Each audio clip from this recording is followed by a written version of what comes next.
신약성경 빌립보서 4장 11절에서 13절입니다. 내가 궁핍함으로 말하는 것이 아니니라. 어떠한 형편이든지 나는 자족하기를 배웠노니 나는 비천에 처할 줄도 알고 풍부에 처할 줄도 알아. 모든 일곧 배부름과 배고픔과 풍부와 궁핍에도 처할 줄을 나는 일체의 비결을 배웠노라. 내게 능력 주시는 자 안에서 내가 모든 것을 할 수 있느니라. 아멘. 자족하는 삶의 비결이라는 제목으로 빌립보서 4장 11절에서 13절의 말씀을 통해서 오늘 하나님이 우리에게 주시는 은혜를 나누기를 원합니다. 자족이라는 말을 자주 쓰는 단어는 아닙니다. 자족이라고도 하고 지족한다라고도 하는데, 이 자족이라는 이 말은 자기 스스로 만족하는 것을 이야기합니다. 이 세상 많은 사람들은 자기의 행복을 위해서 살아갑니다. 자기의 만족을 위해서 살아갑니다. 그런데 만족하는 사람을 별로 만나본 적은 없습니다. 항상 뭔가가 더 있어야 된다라고 생각을 합니다. 그래서 어떤 목표를 이루고 나서 만족할까 싶은데 그때는 또 몸이 아프든지 나이가 많아서 병상에 있든지 또 뭐 자기 주변에 자녀와 가족들로 인하여 고통을 당하든지 그렇게 어려워하는 모습들을 많이 보게 됩니다.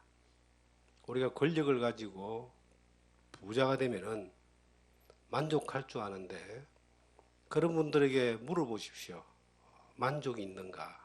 늘 더 필요한 것들을 쫓아가는 그 요구 때문에 편안하게, 남들보다 조금 편하게는 살지는 몰라도 만족은 없습니다. 도리어 걱정과 근심과 불안함이 더 많이 있습니다. 요한복음 4장에 보시면은 예수님이 말씀하십니다. 사마리아 여인에게 이 물을 먹는 자는 다시 목마르겠지만 내가 주는 물을 먹는 자는 영원히 목마르지 아니하리라. 이렇게 말씀을 하시는데, 사람이 살아가는 환경 가운데 자기의 목마름을 채우기 위해서 물 한 잔 마시면은 일시적으로 만족은 하지만 또 시간이 지나면 또 마셔야 되기 때문에 그 물은 마시면 마실수록 계속 마시지 않으면은 그 목마름을 가실 수 없는 물인데, 예수님이 주시는 물은, 영원한 생수의 물은 마시면은 영원히 목마르지 아니하는 그 만족을 얻는다. 사람은 영적인 존재입니다. 육체의 것들을 아무리 채워도 그것으로 자족할 수가 없습니다.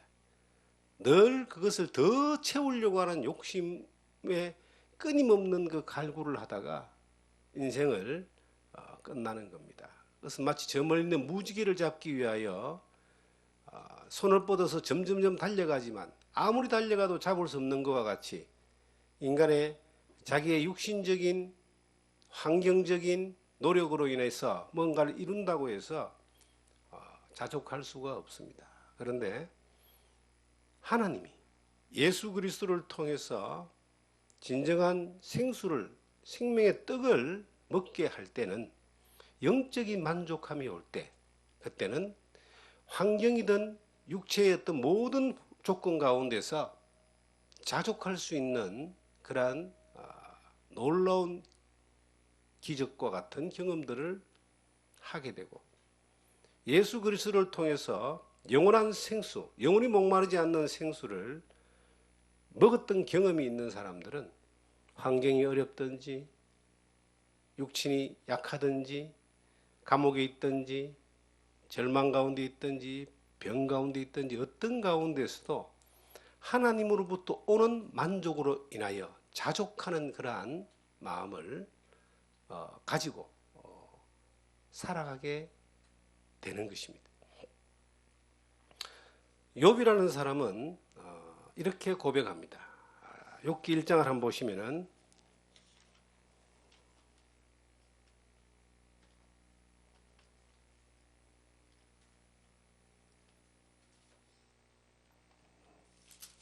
욥기 1장 21절을 보시면은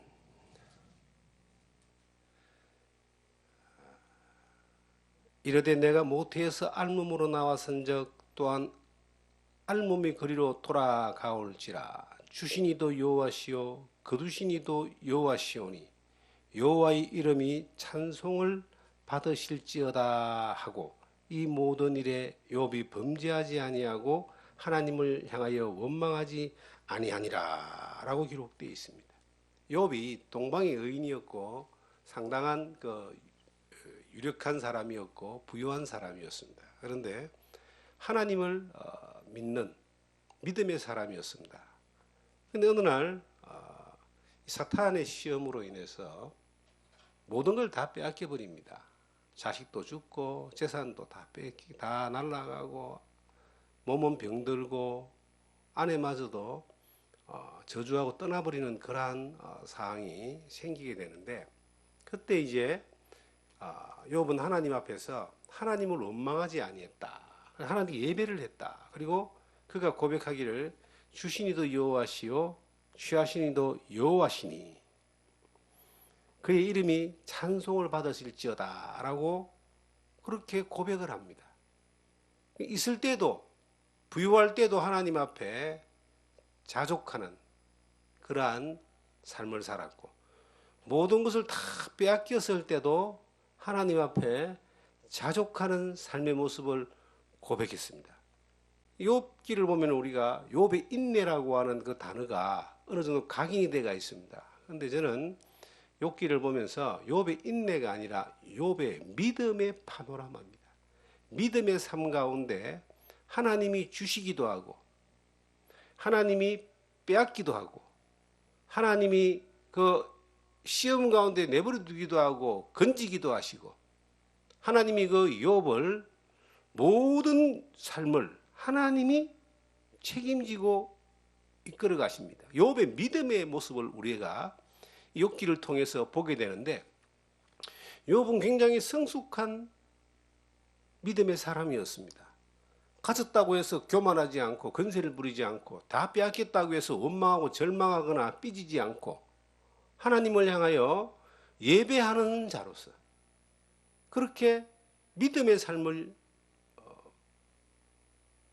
흔들림 없이 그렇게 걸어가는 모습들 가운데 고난 가운데에서도 인내라고 하는 것도 믿음을 통해서 경험하게 되고 또 그 친구들과 더불어서 논쟁을 할 때도 그가 가진 믿음의 중심이 흔들리지 아니하고 하나님이 다시 그에게 복을 주셔서 배나 더 많은 것들을 누리게 할 때에도 그가 하나님 앞에 교만하지 않고 여전히 하나님 앞에서 자족하는 사람으로서 살았는데 그 비결이 뭐냐는 겁니다.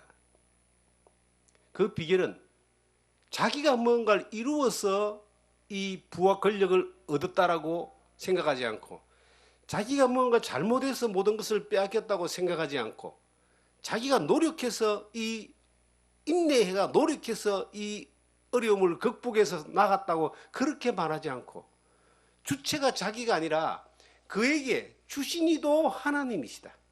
자기가 많은 것을 누린 것도 하나님이기 때문에 하나님으로 인하여 만족하는 자족하는 그래서 교만하지 않는 거만하지 않는 제약으로 가지 않는 그러한 중심을 지켰고 그가 모든 것들을 다 빼앗기고 목숨까지 위태로운 상황에 갔을 때도 그 하나님께서 자기에게 취하여 가셨기 때문에 하나님이 허락하신 그 환경이기 때문에 하나님을 원망하지 아니하고 하나님 앞에 예배드리고 하나님 앞에서 흔들리지 아니하면서 자족하는 그러한 모습을 보여주고 있습니다. 우리가 살아가는 환경 가운데서 하나님이 아니면 우리가 누릴 수 있는 것이 뭐가 있을까요? 호흡을 한번 3분만 멈춰보세요. 다 죽어 있습니다. 우리가 이 호흡을 하나님이 주시거든요. 생명과 호흡과 만물을 친히 주신다라고 사도행전 17장 24절에 기록되어 있는데 이 호흡이라는 자체가 내가 스스로 해야 되지 해서 하는 게 아니에요. 하나님이 주시하시 되는 겁니다. 이 심장이 피가 돌아가는 것이 피가 돌아라 해 도는 게 아닙니다. 생명이 주신 하나님이 주셔야 되는 거예요. 이 흔해 빠진 물과 공기와 이 모든 이 환경들이 하나님이 스톱시키면 우리는 존재할 수가 없죠. 지구 밖에 어느 행성에서도 광활한 우주에서도 인간이 이렇게 자유롭게 살 수 있는 환경이 조성되어 있는 곳이 없다는 겁니다. 하나님이 우리에게 주신 놀라운 선물입니다. 내가 태어나서 지금까지 살아오는 모든 환경 가운데서 그 환경이 내가 잘하고 내가 노력하고 내가 힘쓰고 내가 무슨 운이 좋아가지고 뭔가를 이뤘다라고 생각할 수가 있는데 굉장히 믿음의 입장에서는 하나님 입장에서는 위험한 생각입니다. 왜냐하면 하나님이 주셨거든요. 그래서 욥은 그가 동방에서 유력한 거의 통치자의 위치에 있는 그러한 사람이었지만 그가 교만하지 않고 거만하지 않고 그리고 그 부와 권력을 가지고 육신의 쾌락과 안락을 위해 쓰지 아니하고 하나님을 경배하고 예배하는 자로 있었던 것은 이게 내가 받은 것이 내가 잘해서 받은 것이 아니고 그 하나님이 내게 주신 것이다라고 하는 것에 대한 그 삶의 태도가 정확했다는 거예요. 그래서 그는 망했을 때도 다 잃었을 때도 하나님을 예배했다고 나옵니다. 욥 1장 20절에 보시면. 그리고 하나님이 고백하는 겁니다. 주신 것도 하나님이었을 때 내가 자족하면서 하나님께 영광 돌리고 예배드리고 살았고 하나님 다 빼앗아 가셨는데 하나님이 가져가셨는데 거기에 당황하지 않고 절망하지 않고 여전히 하나님 앞에 주신 이도 여호와시오 하나님도 여호와시니 하나님의 이름이 찬양받을지어다라고 고백할 수 있었던 것입니다. 우리가 지금 살고 있는 이 환경의 모든 누리는 이것들이 얼마나 감사한지 모릅니다. 물론 불평한 게 많겠죠. 몸이 아프기도 하고 물질이 필요하기도 하고 또 주변 환경과 관계 가운데 어려움도 있고 내가 하고자 하는 것도 안 되고 계획했던 일도 안 되고 그런 것들이 많이 있을 수 있습니다.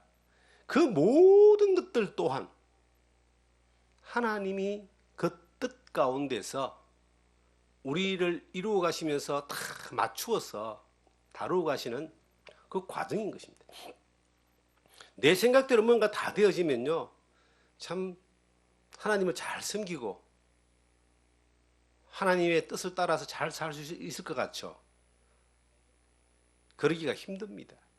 내 생각대로 다 되어지는 사람은요 교만해지고 거만해지고 그리고 자기 자랑하고 많은 부요가 있을 때는요 하나님을 기쁘시게 하는 것보다는 자기를 기쁘게 하기 위해서 애를 쓰다가 타락하고 절망하고 헤매는 그러한 결과가 나타나는 것이 대부분입니다. 성경의 여러 인물을 통해서도 우리는 볼 수가 있고 롯이나 사울이나 이런 사람들을 통해서도 볼 수 있지만 우리가 살아가는 삶의 그 환경 가운데 함께했던 수많은 사람들의 어떤 여정들을 통해서 봐도 여전히 그런 모습을 보게 됩니다. 하나님 앞에 자족한다는 것은 만족하는 거잖아요. 내가 있는 이 자리에서 지금 만족하는 겁니다. 그런데 그것은 어디서 오는 것이냐? 우리의 삶을 이루어 가시는 분이 하나님이라는 것이 인정되어지고 받아들여질 때 우리는 자족하는 삶을 살 수 있습니다. 내가 환경이 어렵다 할지라도 욥처럼 다 빼앗겼다 할지라도 주신 이도 하나님이시고 취하신 분도 하나님이다. 하나님이 이루신다라고 하는 것에 대한 그 믿음이 있을 때에 그것이 인정되어질 때에 내가 어려운 상황에 있든지 아니면 형통한 상황에 있든지 어떤 상황에서라도 내 마음 안에서 하나님이 내게 주시는 그 자족함이 그대로 있는 겁니다. 하나님께 예배드리고 감사드리고 경배하고 찬양하는 이 욥과 같은 그러한 마음이 내 안에 이루어질 수가 있는 것입니다. 이 욥기 이 1장 20절을 보시면은 이렇게 한마디가 딱 기록되어 있는데 뭐라고 기록되어 있냐면 욥이 일어나 겉옷을 찢고 머리털을 밀고 땅에 엎드려 예배하며, 그 절망적인 상황 가운데서도 그가 예배할 수 있는 것이 뭐냐? 이것을 이루시는 분이 하나님이시기 때문에 나는 망했지만 하나님은 망하지 않았다. 나는 최악의 상황 가운데 떨어졌지만 하나님은 자기 일을 이루어 가신다라고 하는 그러한 믿음이 그 가운데 형성되어 있었기 때문에, 그의 이 신앙관이, 가치관이 그렇게 되어져 있었기 때문에 하나님을 원망하지 아니하고 도리어 하나님을 경배하며 자족하는 그 믿음의 모습에 흔들리지 않았다 하는 사실을 우리에게 보여주고 있습니다. 욥은 그의 마음 가운데 앞으로 어떻게 되겠지 하는 그런 포기스러운 그런 자세로 하나님 앞에 그렇게 예배드린 것이 아닙니다. 그가 예배드렸다라고 하는 것은 하나님이 하시는 일이기 때문에 하나님은 자기의 영광을 위해서 내 삶을 주관하시고 이끌어 가시는데, 하나님을 예배하고 경배하는 나에게도 하나님이 결코 좋은 일을 주실 것이다.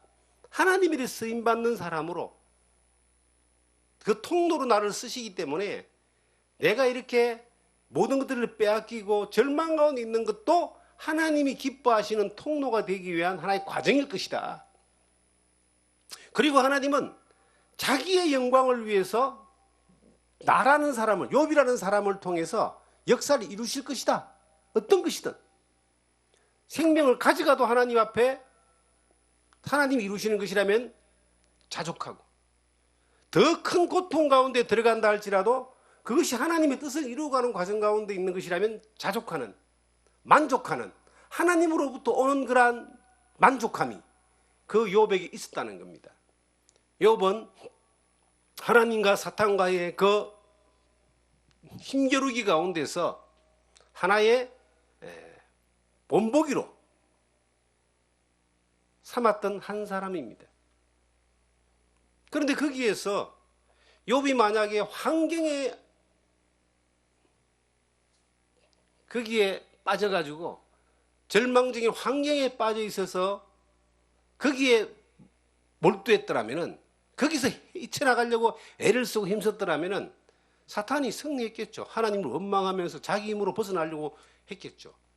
그런데 하나님이 그에게 허락한 이 삶의 이 환경은 절망적인 가운데 있다 할지라도 욥이라는 그 사람이 하나님을 믿는 믿음 안에서 흔들리지 않았다는 거예요. 중심을 잃지 않았다는 거예요.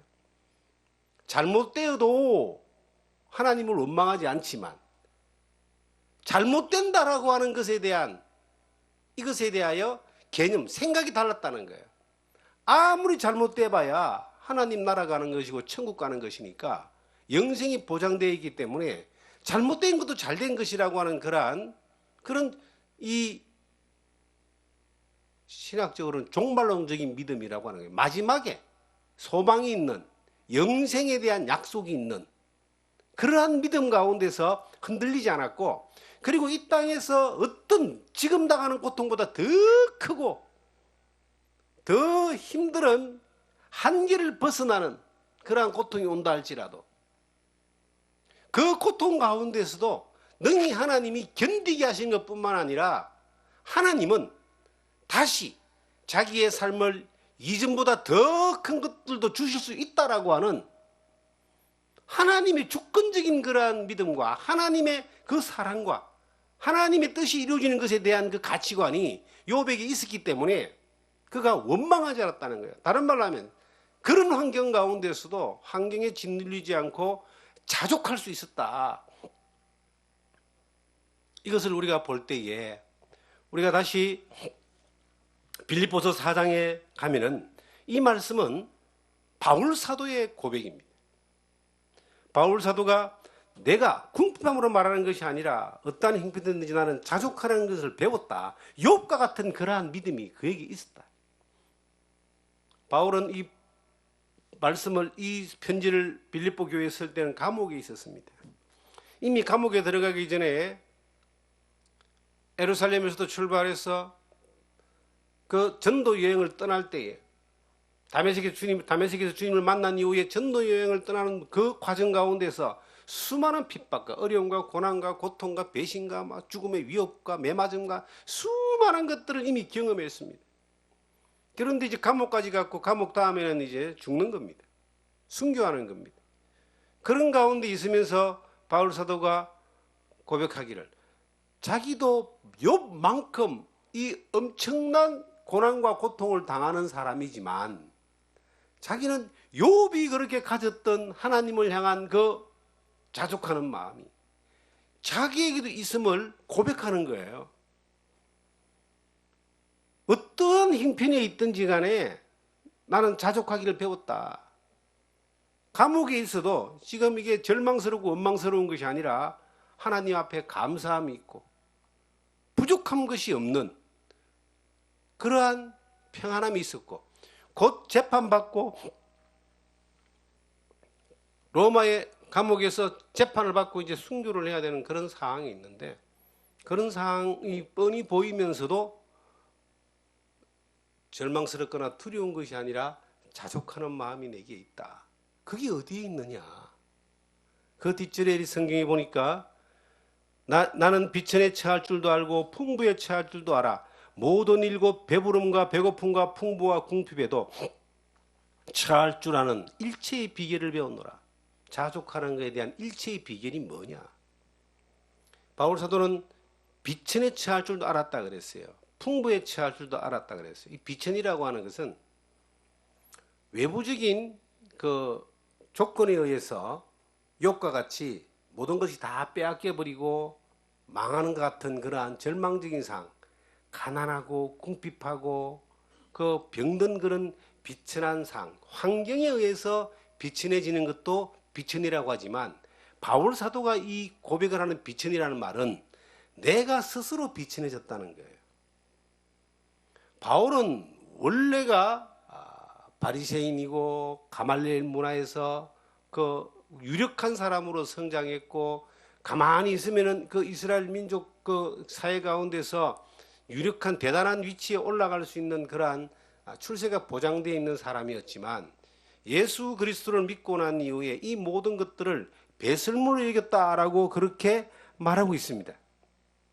이 성경의 빌립보서를 보시면은 바울 사도가 자기에 대하여 이렇게 말하기를 자기는 예수 그리스도를 믿는 믿음 안에서 하나님으로부터 받은 이 모든 것들이 너무나 크고 너무나 좋고 너무나 귀하기 때문에 모든 것들을 배설물로 여기고 그리스도를 아는 것을 가장 고상하게 여겼다.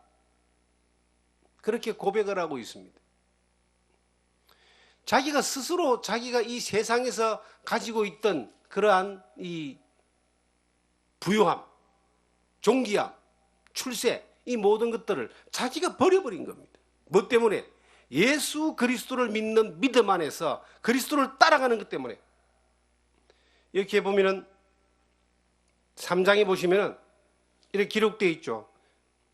3장 6절부터 보시면은 앞에도 나오지만은 열심으로는 교회를 핍박하고 율법에 어루는 흠이 없는 자라.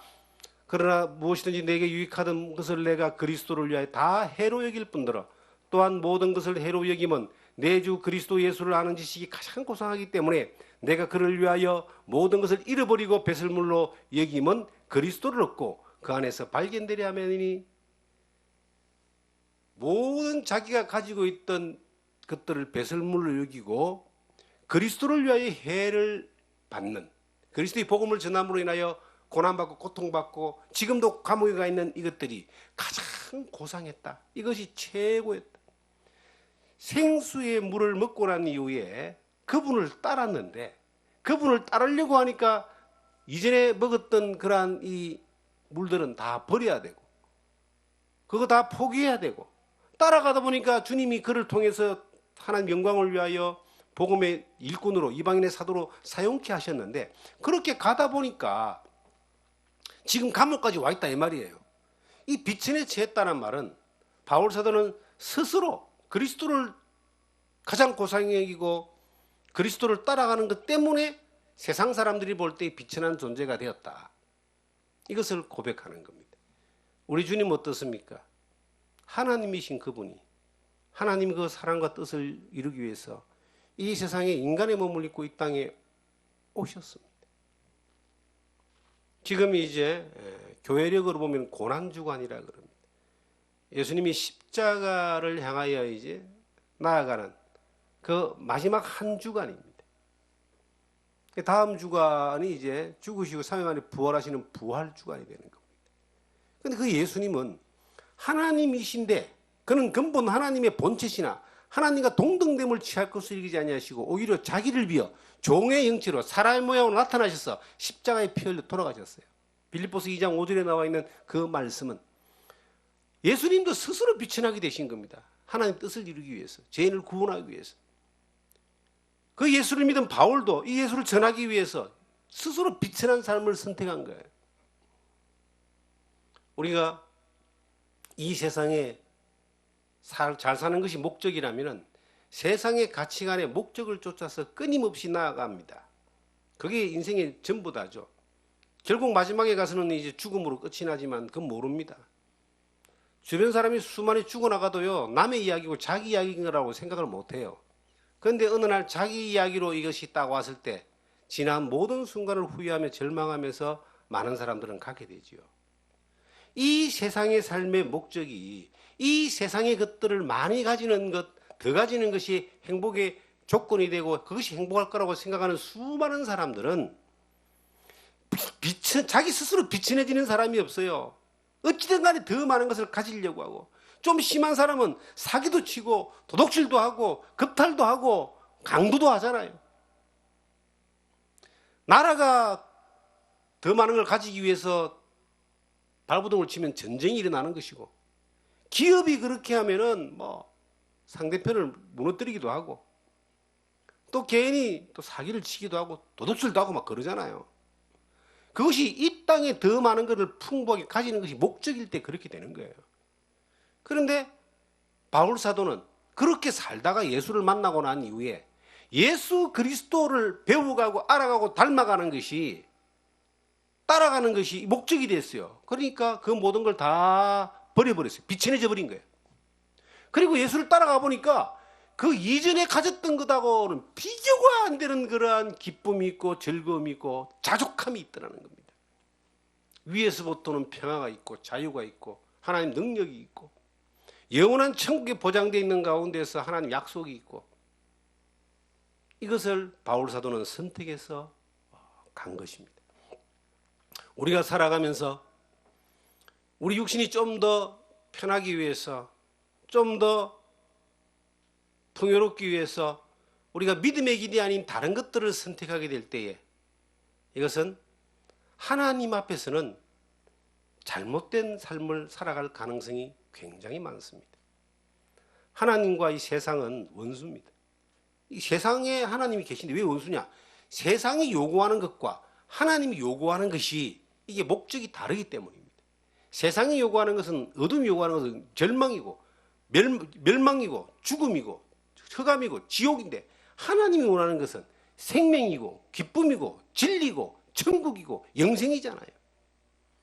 그럼 우리가 스스로 비천해 처할 수 있는 그러한 환경 때문에 비천해지는 그러한 것은 익숙하지만, 스스로 비천해 처할 수 있는 것을 선택하는 것, 하나님이 더 좋기 때문에, 예수 그리스도를 따르는 게 더 고상하기 때문에 스스로 비천함을 선택할 수 있는 영적인 그러한 파워, 속사람의 힘이 있어야 됩니다. 하나님과 세상이 우리 앞에 있을 때에 하나님과 세상을 겸하여 섬기려고 하는 그러한 얄팍한 존재가 아니라 하나님을 선택하는, 그로 인하여 비천해지는 것조차도 두려워하지 아니하는 이것이 필요합니다. 예수님을 시험했던 마귀는 우리도 시험합니다. 야, 절해라. 그러면 이 천하만민을 만국을 다 주겠다 그럽니다. 우리에게도 말하는 거예요. 야, 하나님 버리라고 이야기하는 게 아니야. 하나님도 섬기는데 세상의 가치도 같이 섬겨. 그러면 더 많은 걸 줄게. 마귀는 지금 우리 시대에 그렇게 요구합니다. 이 영적으로 우리가 깨어 있으면 욥과 같이 바울같이 이게 깨어 있는 사람들은 그 상황 가운데서 하나님이 기뻐하시는 뜻이 뭔가, 하나님이 원하시는 것이 뭔가를 바로 선택해 버리는 거예요. 그로 인하여 비천이 왔을 때에, 고난이 왔을 때도 하나님이 기뻐하는 걸 선택했기 때문에 오는 고난과 비천함, 고통, 공격들 자족하는 마음으로 받아들이는 거예요. 환경이 그의 삶을 무너뜨리지 못하고, 환경이 그를 지배하지 못하고, 그 환경 가운데서도 하나님으로부터 오는 그 힘이 있고, 하나님을 향한 믿음이 있고, 또 하나님으로 인하여 자족하는, 불평하고 불만하지 아니하는 그러한 모습을 가지게 되는 겁니다. 우리는 때로 자주 스스로의 비천을 선택해야 될 때가 있습니다. 그리스도인이라고 하는 것은 세상 사람들처럼 가치관을 가지고 살지 않는 사람이라는 의미이기도 합니다. 세상을 따르는 사람이 아니라 그리스도를 따르는 사람들이 그리스도인입니다. 그리스도인은 그리스도의 가치를 따라 사는 사람이라는 뜻입니다. 그리스도의 가치를 따라갈 때 이 세상의 요구에 대하여 우리가 포기해야 될 때가 있습니다. 비천을 선택해야 될 때가 있다니까요. 직업이든 아니면 우리의 삶의 어떤 모든 영역에서 자녀를 교육하는 것도 마찬가지고, 우리가 인생을 계획하는 것도 마찬가지고, 그 모든 것들에 대해서 그리스도를 따라서 선택해 보는 겁니다. 그런데 우리 일시적으로 혹은 이 욥과 바울처럼 환경적인 물리적인 고통이 올 수도 있습니다. 그럼에도 불구하고 주님을 따르고 주님으로 얻은 힘을 누리며 살아갈 때는 그런 가운데서도 우리는 뭐가 있느냐? 자족함이 있는 거예요. 그 일체의 비결을 바울은 배웠다 그랬습니다. 이 바울 사도는 풍부에 처할 줄도 알았다라고 이야기합니다. 이 풍부가 물질적인 풍부, 환경적인 풍부, 어떤 조건적인 풍부 될 수 있지만 또 영적인 풍부입니다. 이것이. 바울 사도는 이 세상에 어떤 누구도 누리지 못하는 많은 것들을 누렸어요. 셋째 하늘까지 갔다 오잖아요. 그리고 하나님이 그에게 은혜를 주셔서 이 신약성기 13권을 기록하게 하는 그러한 통로로 그를 사용하셨습니다. 그를 통해서 많은 복음의 역사를 허락하셨습니다. 뿐만 아니라 어느 순간에 물질적으로 외형적으로 풍부한 것들도 경험했을 겁니다. 그런데 자족하는 사람은 풍부한다고 해서 교만하지 않습니다. 저는 성경을 보면서 믿음 안에 살면서 예전에 어느 때 하나님 앞에 믿음을 더 바로 지킬 수 있는가를 한번 생각해 봤어요. 고민해 봤습니다. 가난하고 어려울 때 하나님을 더 많이 붙들고 더 나를 돌아보고 주님 앞에서 믿음으로 순교를 각오할 정도의 어떤 그런 마음으로 갈 수 있었습니다. 젊은 때에. 어떤 사람은 가난해져서 잠언 30장 8절에 보시면 가난해져서 도둑질하여 하나님 이름을 욕되게 할까 두렵고 부하여져서 하나님을 모른다 할까 두렵다는 그런 고백을 합니다. 그래서 가난하기도 마옵시고 부하기도 마옵소서라는 기도의 제목을 잠언 30장에 그렇게 하고 있습니다.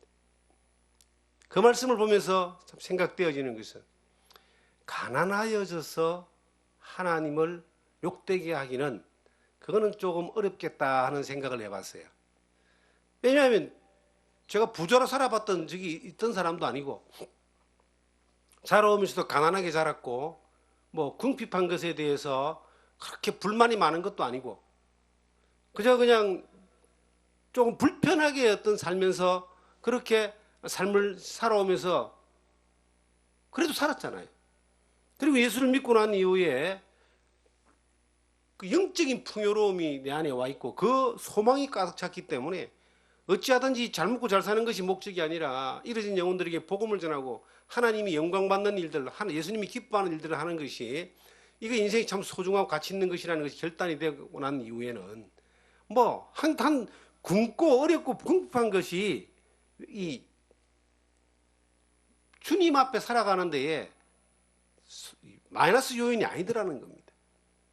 그리고 하나님이 때에 맞게끔 계속해서 보호하시고 공급하시고 인도하시고 이끄시는 것들을 또 같이 경험하게 되니까 익숙해진 어떤 삶을 살 수 있었어요.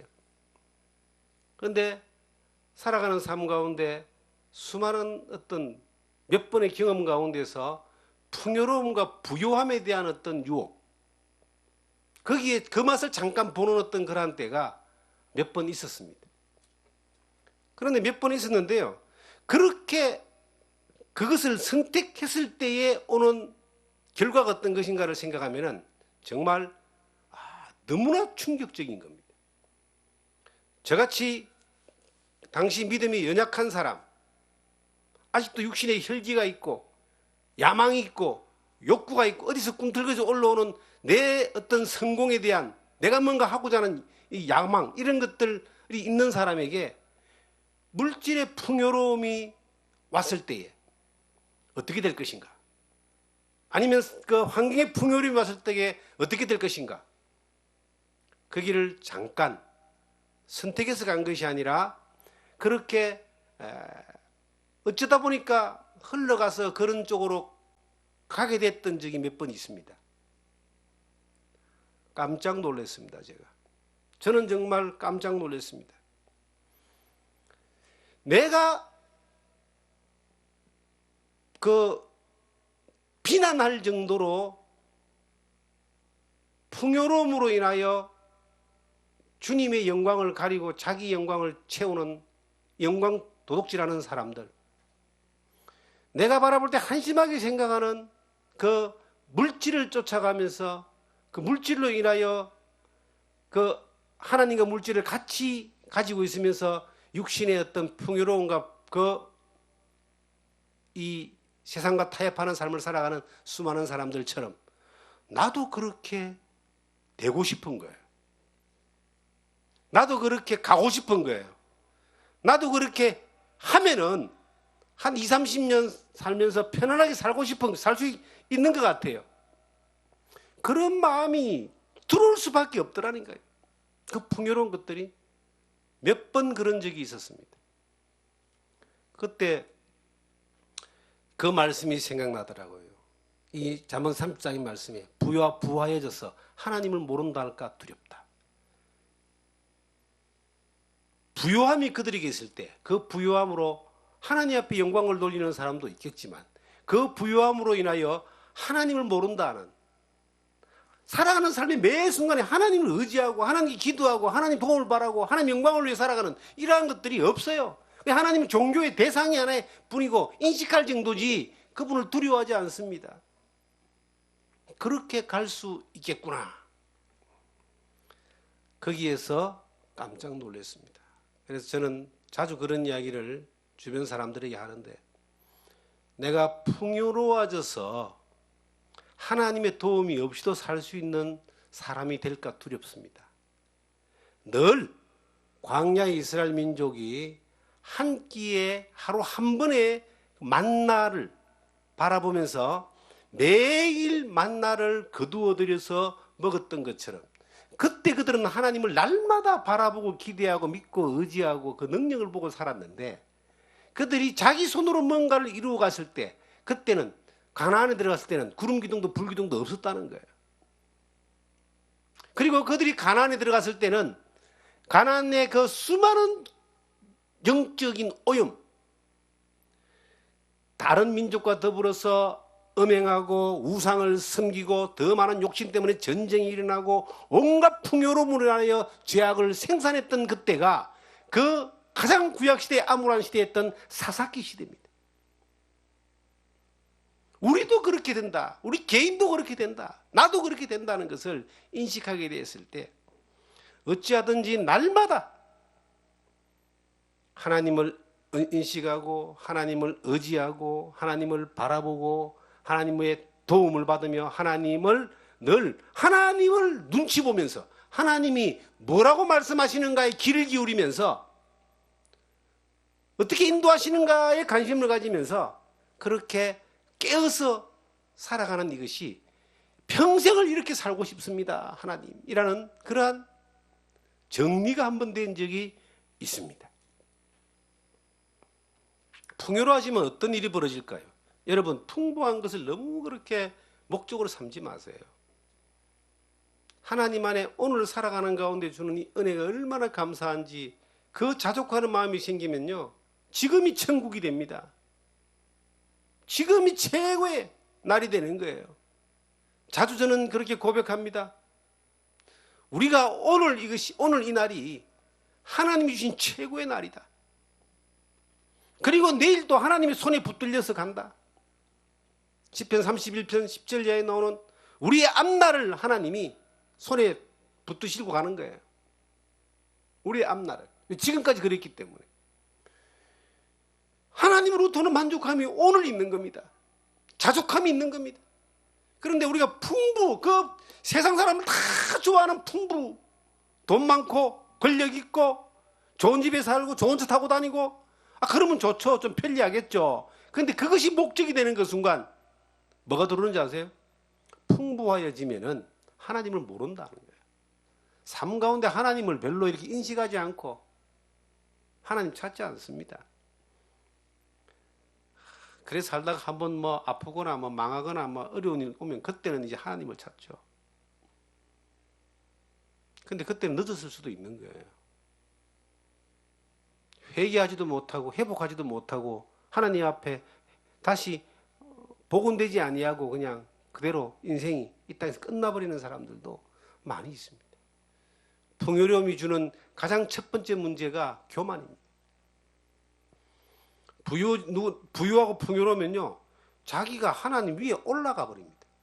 지가 다 잘해가지고 이뤘다고 생각하고 자기 밑에 사람들 아주 그냥 우습게 봅니다. 교만함이 오는 거예요.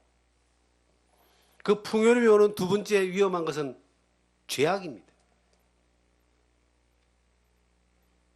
이 가나안에서 사사기 시대 때 그 이스라엘 민족이 온갖 죄악상이 풍요로움 때문에 온 거예요. 특히 이 풍요로움은 사람의 가장 기본적인 욕구인 이 음욕이라고 하는 것들을 발상시킵니다. 돈 많고 권력 있고 할 일 없는 사람들이, 시간 많은 사람이 뭐하고 돌아다니겠습니까? 어떤 사람들은 뭐 봉사도 하고 열심히 이제 좋은 일도 하고 하는 사람도 있겠지만, 힘이 뻗치는 사람들은요, 어찌하든 간에 음욕을 발산시키는 거예요. 그 죄악이, 그 육체의 원초적인 본능을 발상시키기 위한 죄악들이 지금 우리 주변에도 꽉 차 있습니다. 그리고 점점점 어떻게 되는가? 풍요로워지면요, 이제 돈이 신이 됩니다. 하나님과 재물을 겸하여 섬기다가 나중에는 하나님 온데가 안 되고 재물만 섬기는 거예요. 그리고 그 재물만 섬기는 그 사람에게는 1만 가지의 악한 일들이 거기서 계속 파생됩니다. 자기는 아무리 지키려 해도 안 돼요. 주변 사람들이 가만히 내버려 두지를 않습니다, 여러분. 믿음 안에 살아가려고 하나님 앞에 붙들려서 자족하는 마음으로 살아도 사탄이 그냥 공격하고 난리인데, 하나님과 재물을 겸하여 섬기는 사람이나 재물이 신이 된 사람들은요, 재물이 인생의 목적이고 성공의 목적이고 삶의 뭐 자랑이고 그것이 자기가 힘이 되고 능력이 되는 사람들은요, 마귀가 뭐 지 마음대로 하는데요. 자기 마음대로 해버린다니까요. 그래서 풍요에 처하는 것에 대하여 욕심 자체를 가질 필요가 없겠구나. 성경에 보면은 먹을 것과 입을 것이 있은즉 족한 줄 알라는 말씀이 있습니다. 디모데전서에. 먹을 것과 입을 것이 있은즉 족한 줄 알라. 우리가 먹을 것과 입을 것만 있어 좋게 되는데, 우리가 하나님으로부터 오는 그러한 하나님의 뜻 안에 하나님의 손에 붙들려서 하나님으로 인하여 살아가는 이러한 자족하는 마음이 있는 사람들은 족함을 넘어서요, 감사함의 제사를 날마다 드릴 수가 있습니다. 여러분, 우리가 왜 이 땅에 삽니까? 우리 잘 먹고 잘 살려고 사는 걸까요? 그게 목적일까요?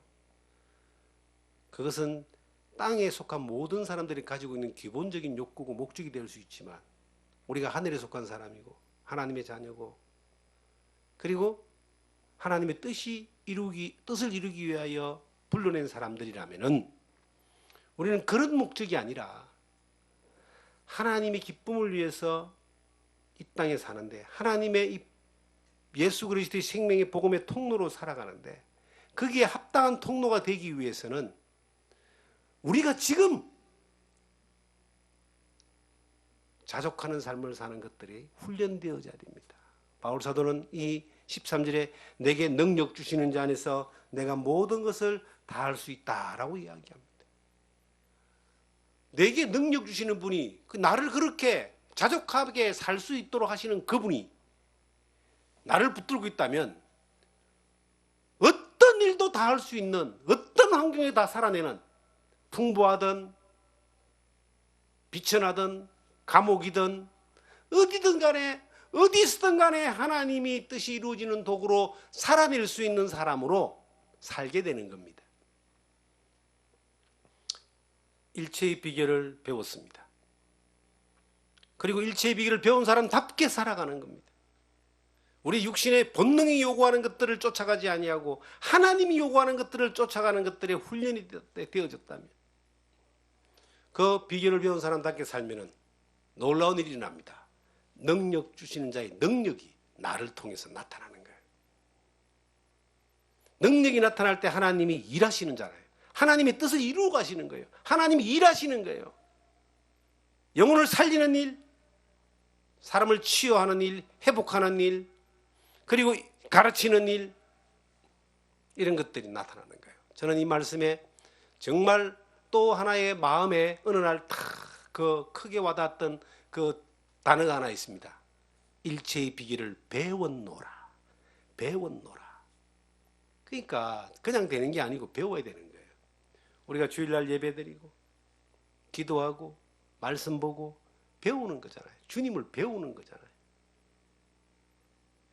이 세상에 아이들이 공부를 초등학교 때부터 시작해서 대학까지 몇 년 합니까? 초등학교 6년, 중고등학교 6년, 12년이죠. 대학 4년, 16년, 그리고 또 어린이집부터 20년을 공부를 합니다. 20년을 공부를 해서 세상을 살아가는 법을 배워서 사회에 나가는 거예요. 배운 사람하고 안 배운 사람하고 사회생활을 하는 게 좀 다르잖아요. 신앙도 마찬가지입니다. 배워야 됩니다. 그중에 최고로 배워야 되는 건 주님을 배우는 거예요. 일체의 비결을 배우는 거예요. 자족하는 걸 배우는 거예요. 그것이 배워졌어. 머리로만 배우는 게 아니라 우리의 삶 가운데 하나님이 성령으로 함께 하시고 가르치기 계시기 때문에 우리의 몸으로 배우는 거예요. 배운 것들이 우리 계속 적용돼서 나와야 되는 거예요. 제 배운 것을 실천하고 실험하고 실천하고 훈련하고 그러다 보면은 나도 누군가를 또 가르칠 수 있는 통로로 사용되는 거예요. 수고하고 무거운 짐진 자들아 다 내게로라. 내가 너를 쉬게 하리라. 나의 멍에는 쉽고 가벼우니 내게 와서 배워라 그러잖아요. 배워라. 신앙생활은 배우는 겁니다. 교회는 가르치는 곳입니다.